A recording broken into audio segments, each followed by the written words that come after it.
Hello dear students, this is रियाज वानी। आज हम सम इम्पॉर्टेंट पॉलीमर्स को देखेंगे, इनकी प्रिपरेशन को देखेंगे। बहुत ही इम्पॉर्टेंट टॉपिक है।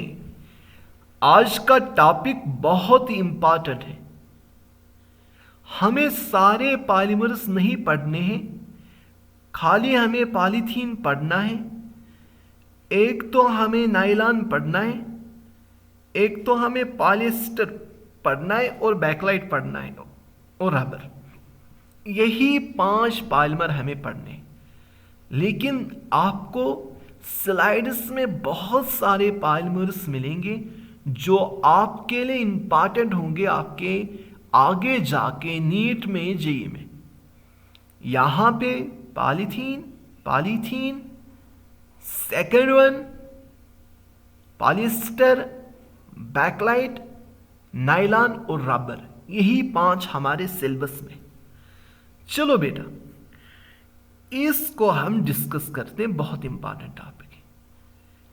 आपको क्या करना होगा, इन पॉलीमर्स को याद करने के लिए मैं आपको एक आसान सा तरीका बताऊंगा। सबसे पहले आपको मोनोमर को याद रखना होगा और आपको आसानी से पता चलेगा मोनोमर कौन होगा। अगर पॉलीइथीन है तब इथीन मॉलिक्यूल पॉलीमर है। अगर पॉलीप्रोपीन है तब प्रोपीन मॉलिक्यूल मोनोमर है। अगर पॉलीस्टीरीन है तब स्टीरीन मॉलिक्यूल मोनोमर है। अगर पॉलीविनाइल क्लोराइड है तब विनाइल क्लोराइड मॉलिक्यूल पॉलीमर है। इसी तरह ये आसान है आपको याद रखना। अगर पॉलीटेट्राफ्लोरो इथाइलीन है, इसका मतलब है टेट्राफ्लोरो इथाइलीन मोनोमर है। ठीक है। अब उसके बाद रिएक्शन किस तरह मोनोमर से पॉलीमर बनाओगे वो इंपॉर्टेंट है। देखो, इसके लिए मैं रफ पेज को यूज करूंगा और आपको शॉर्टकट वाला मेथड सिखाऊंगा। चलो यहां पे देखो बेटा, अगर पॉलीथीन होगा, आपको इसकी रिएक्शन याद रखनी होगी और कैसे पॉलीमर हम बनाएंगे वो भी याद रखना होगा। ये तो आपके लिए बहुत ही इंपॉर्टेंट टॉपिक है। देखो, पॉलीइथीन से ही आपको पता चलेगा इसमें इथीन मॉलिक्यूल्स होंगे और यही बहुत सारे इथीन मॉलिक्यूल्स कंबाइन होंगे। अब पॉलीमर कैसे बनाओगे? ऐसे लिखना CH2, ऐसे लिखना CH2, ठीक है। फिर इस तरह ऐसे करना, यही एन टाइम्स होंगे और ये हमारा पॉलीइथीन बन गया। बस डबल बॉन्ड को सिंगल में कन्वर्ट करना है और यहां पे लाइन डाल के इसका मतलब है यहां पे बहुत सारे CH2 मॉलिक्यूल जुड़े होंगे। इसका मतलब है यहां पे बहुत सारे CH2 मॉलिक्यूल जुड़े होंगे। बस ऐसे ब्रैकेट बनाना है और नीचे जाके एन लिखना है। इसी को हम पॉलीथीन कहते हैं। चलो second, CH3 CH double bond CH2, इसको हम प्रोपीन कहते हैं, है ना। डबल बॉन्ड 3 कार्बन को हम प्रोप कहते हैं और डबल बॉन्ड इसलिए इसका नाम है प्रोपीन। अब पॉलीमर बनाना है, CH है, इसके साथ CH3 है। इस डबल बॉन्ड को किस में कन्वर्ट करोगे? सिंगल बॉन्ड में। अब जाके ऐसे डालोगे, अब जाके ऐसे, इसी को हम n टाइम्स लिखेंगे। ये हमारा पॉलीप्रोपीन होगा, ये हमारा पॉलीप्रोपीन होगा। ठीक है। चलो अगर पॉलीविनाइल क्लोराइड होगा, PVC पॉलीविनाइल क्लोराइड होगा, पहले किसको लिखोगे? विनाइल क्लोराइड हम उसको कहते हैं जो जब क्लोरीन डबल बॉन्डेड कार्बन के साथ जुड़ा होगा उसको हम विनाइल क्लोराइड कहते हैं। ब्रोमीन होगा तब विनाइल ब्रोमाइड होगा। विनाइल क्लोराइड हम उस मॉलिक्यूल को कहते हैं जिसमें क्लोरीन डबल बॉन्डेड कार्बन के साथ अटैच होगा, ये विनाइल क्लोराइड है। चलो अब आपको पॉलीविनाइल क्लोराइड बनाना होगा। इसी तरह लिखो CH2 है, ये CH है, इसका Cl नीचे करना, जिनके साथ डबल बॉन्ड के साथ कोई भी होगा उसको नीचे करो। अब यहां से ऐसे लाइन कर दिया, यहां से ऐसे लाइन कर दिया, ये N टाइम्स बन गया, इसी को हम पॉलीविनाइल क्लोराइड कहते हैं। आसान है ना। चलो अगर पॉलीटेट्राफ्लोरोइथिलीन होगा, एक और पॉलीमर है, पॉलीटेट्राफ्लोरोइथिलीन होगा, पहले क्या लिखो? टेट्राफ्लोरोइथिलीन। इथिलीन का मतलब डबल बॉन्ड है, इसमें 2 फ्लोरीन है, इसमें 2 फ्लोरीन है, इसी को हम बेटा टेट्राफ्लोरोइथिलीन कहते हैं। बस पॉली बनाना है। CF2 लिखो, CF2 लिखो, यहां से लाइन ड्रा करो, यहां से लाइन ड्रा करो, इसको N टाइम्स लिखो। ये कितने टाइम्स होनी चाहिए फिर? N times. ये कितने टाइम्स होनी चाहिए? N times. ये कितने टाइम्स होनी चाहिए? N times. बस ये हमारा पॉलीटेट्राफ्लोरोइथिलीन बन गया। ये चीज़ बहुत ही ज़्यादा इम्पॉर्टेंट है और यहाँ से डेफिनेटली आपको बोर्ड में एक क्वेश्चन मिलेगा। चलो बेटा मैं इसको इरेज करूँगा क्योंकि ये अभी काम आने वाला है। ठीक है, चलो वापस आ जाते हैं, वापस आ जाएंगे वहाँ पे जो हमारा पहला था। अब देखो यहाँ पे आसान है। अब क्या है? अब क्या है? पॉलीइथीन या पॉलीइथिलीन। ठीक है ना। बता पहले ये मॉलिक्यूल होगा CH2 डबल बॉन्ड CH2 होगा, ये है ना बेटा, ये मॉलिक्यूल होगा डबल बॉन्ड CH2 होगा। अब इसी की हम पॉलीमराइजेशन करेंगे, इसको N टाइम्स लाएंगे। बता कैसे बनेगा ये? CH2 सिंगल बॉन्ड CH2, इसको हम N टाइम्स करेंगे, ये हमारा पॉलीइथीन बन गया। ठीक है ना, ये हमारा पॉलीइथीन बन गया। अब इसी तरह है ये प्रोपाइलीन मॉलिक्यूल है या इसको प्रोपीन कहते हैं, बना इसका polymer CH single bond CH2 जो इसके साथ है डबल, इसको नीचे रखेंगे, ऐसे इस तरह किया, ये N टाइम्स हमारा बन गया। पॉलीस्टीरीन है, बताओ ये CH है, इसको सिंगल बॉन्ड करेंगे CH2, नीचे जो इसके साथ है C6H5, इसको नीचे लिखेंगे। अब इसको मैं N टाइम्स करूंगा, ये हमारा पॉलीस्टीरीन होगा। इसी तरह polyvinyl chloride double bonded carbon के साथ क्लोरीन जुड़ा होगा, उसको हम विनाइल क्लोराइड कहते हैं। बस इनको N टाइम्स लाओ, यहाँ पे N टाइम्स थे, यहाँ पे भी N टाइम्स थे। ठीक है, बताओ क्या हो जाएगा? ये CH2 है, सिंगल बॉन्ड बनेगा CH, इसके साथ Cl है वो नीचे रखेंगे। चलो बेटा ए ऐसे किया, इस तरह किया, N टाइम्स बन गया, इसी को हम पॉलीविनाइल क्लोराइड कहते हैं। अब N टाइम्स क्या कहते हैं इसको? टेट्राफ्लोरोइथिलीन। इसका नाम है टेफ्लॉन। टेफ्लॉन याद रख लेना। खाली आपको बोर्ड के लिए ये याद रखना होगा पॉलीइथीन, बाकी जितने भी हैं ये हैं ये हैं ये हैं, ये सारे आपके नीट के लिए इंपॉर्टेंट हैं, आपके बोर्ड के लिए कोई भी इंपॉर्टेंट नहीं। ठीक है, चलो इसकी रिएक्शन करेंगे हम।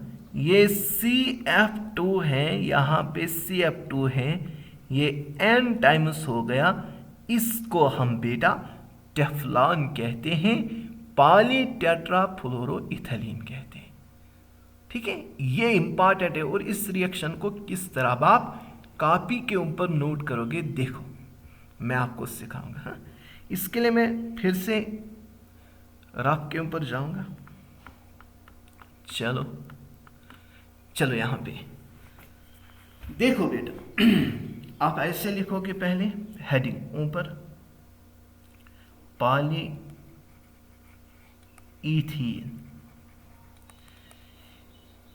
ठीक है।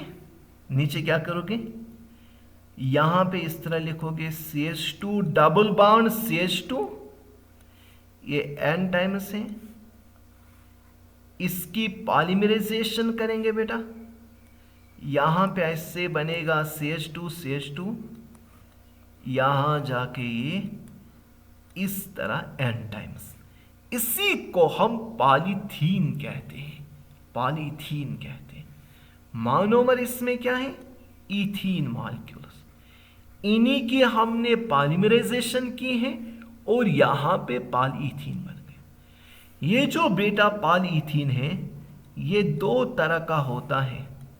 One is called as low density polythene, एक को हम लो डेंसिटी पॉलीथीन कहते हैं, दूसरे को हम हाई डेंसिटी पॉलीथीन कहते हैं। दो तरह का है, एक है लो density polythene and second one is high density polythene. खाली टेम्परेचर की डिफरेंस है, मतलब यहां पे NCH2 डबल बॉन्ड CH2 लिया, N टाइम्स इथीन मॉलिक्यूल लिया, इनकी रिएक्शन की, यहां पे मुझे CH2 ऐसा पॉलीइथीन बन गया। अभी लो डेंसिटी बना है या हाई डेंसिटी वाला पॉलीथीन बना है, ये टेम्परेचर पे डिपेंड करता है। अगर टेम्परेचर 473 केल्विन होगा और प्रेशर 1500 atm होगा, ऑक्सीजन की प्रेजेंस में रिएक्शन होगी, तब हम इसको लो डेंसिटी पॉलीइथीन कहते हैं। तब हम इसको लो डेंसिटी पॉलीइथीन कहते हैं। साथ साथ में इसको नोट भी करो, ठीक है। अब इसी तरह हाई डेंसिटी, यहां पे मैंने क्या किया, NH2 डबल बॉन्ड NH2 लिया, इसकी पॉलीमराइजेशन की है बेटा, मैंने पॉलीमराइजेशन की है। यहां पे बनेगा CH2 सिंगल बॉन्ड CH2, आगे जाके ऐसे लाइन डालोगे इस तरह, ये हमारा पॉलीइथीन बना है। कब ये हाई डेंसिटी होगा, ये तब हाई डेंसिटी होगा जब टेम्परेचर 333 केल्विन से लेके 343 केल्विन तक होगा। और यहां पे हम जिगलर नट्टा कैटलिस्ट यूज करते हैं, जिगलर नट्टू कैटलिस्ट यूज करते हैं। ये याद रख लेना, जब हम जिगलर नट्टा कैटलिस्ट यूज करेंगे तब जो पॉलीथीन बनेगा उसको हम हाई डेंसिटी पॉलीथीन कहते हैं। जिगलर नट्टा कैटलिस्ट यूज करेंगे तब जो पॉलीथीन बनेगा उस पॉलीथीन को हम हाई डेंसिटी पॉलीथीन कहते हैं। इतना क्लियर है। अभी कभी कभार यहां से भी क्वेश्चन पूछा जाता है, जिगलर नट्टा कैटलिस्ट किसका बना होता है, TiCl4 और साथ में क्या होता है प्लस एल्युमिनियम C2H53, मतलब टाइटेनियम टेट्राक्लोराइड एल्युमिनियम, इसको हम इस तरह पढ़ेंगे try ethyl aluminium titanium tetrachloride, इसी को हम जिगलर नट्टा कैटलिस्ट कहते हैं। इस रिएक्शन को भी नोट करो, इस रिएक्शन को भी नोट करो। गजब की बात यहां पे बताई, गजब की बात। यह है जिगलर नाटा कैटलिस्ट। अगर जिगलर नाटा कैटलिस्ट यूज करेंगे तब हम लो हाई डेंसिटी पॉलीथीन कहते हैं। अगर ऑक्सीजन की प्रेजेंस में करेंगे तब लो डेंसिटी पॉलीथीन है। यहां पे प्रेशर 6 to 7 atm होता है। यहां पे कितना प्रेशर है? 1500 atm। बताओ बेटा, पॉलीइथीन, इसमें मोनोमर इथीन होते हैं, इन्हीं की पॉलीमराइजेशन करेंगे, पॉलीइथीन बनेगा। ये दो तरह का होता है, एक को हम लो डेंसिटी पॉलीइथीन कहते हैं, एक को हम हाई डेंसिटी पॉलीइथीन कहते हैं। लो डेंसिटी तब बनेगा जब टेम्परेचर 473 केल्विन होगा, प्रेशर 1500 atm होगा। हाई डेंसिटी तब बनेगा जब टेम्परेचर 333 केल्विन होगा और जिगलर नाटा कैटलिस्ट यूज होगा। ट्राई इथाइल अल्मीनियम, हाँ, फिर टाइटेनियम टेट्राक्लोराइड, इसी को हम जिगलर नाटा कैटलिस्ट कहते हैं। जिगलर नटू भी कहते हैं, नाटा भी कहते हैं। ठीक है, चल इतना क्लियर है। अब वापस आ जाओ, अब अपने पेज पे वापस आ जाओ। चलो देखो बेटा, ये जो लो डेंसिटी पॉलीइथीन है ट्रांसपेरेंट होता है। अब इसकी प्रॉपर्टीज आपको साथ में लिखनी होगी। ट्रांसपेरेंट होता है, इसकी टेंसाइल स्ट्रेंथ मॉडरेट होती है। इसको हम यूज करते हैं जो इलेक्ट्रिकल वायर्स हैं या केबल्स की इंसुलेशन है जो ऊपर लगा होता है, उनमें वो लो डेंसिटी पॉलीइथीन का ही बना होता है। होमोपॉलीमर का मतलब है बेटा, इसमें सारे मोनोमर यूनिट सेम है, इसलिए होमोपॉलीमर। चेन ग्रोथ का मतलब है इसमें स्टेप एक स्टेप दूसरे पे डिपेंड, इसी तरह रिएक्शन होती है, जिसको हम चेन ग्रोथ पॉलीमराइजेशन भी कहते हैं। हाई डेंसिटी पॉलीइथीन बेटा ऐसा है जो ट्रांसल्यूसेंट होता है और इसकी टेंसाइल स्ट्रेंथ ज्यादा होती है। ये हम यूज करते हैं बॉटल्स, टॉयज, इन बुकेट्स बनाने के लिए।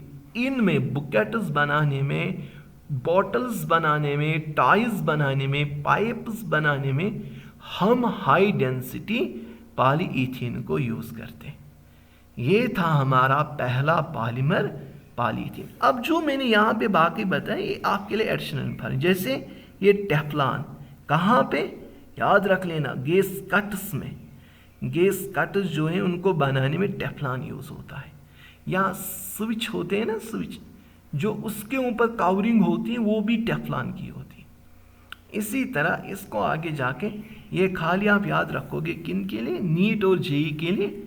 इसको आप बहुत अच्छी तरह से पहले इसकी रिएक्शन लिखोगे, फिर लिखोगे लो डेंसिटी कौन है, हाई डेंसिटी कौन है, ट्रांसपेरेंट कौन होता है, ट्रांसल्यूसेंट कौन होता है। अच्छा, इसके यूजेस क्या है, ये सब आप नोट करोगे। नेक्स्ट पॉलीमर पे हम कल आएंगे। तब तक के लिए थैंक यू फॉर कोऑपरेशन।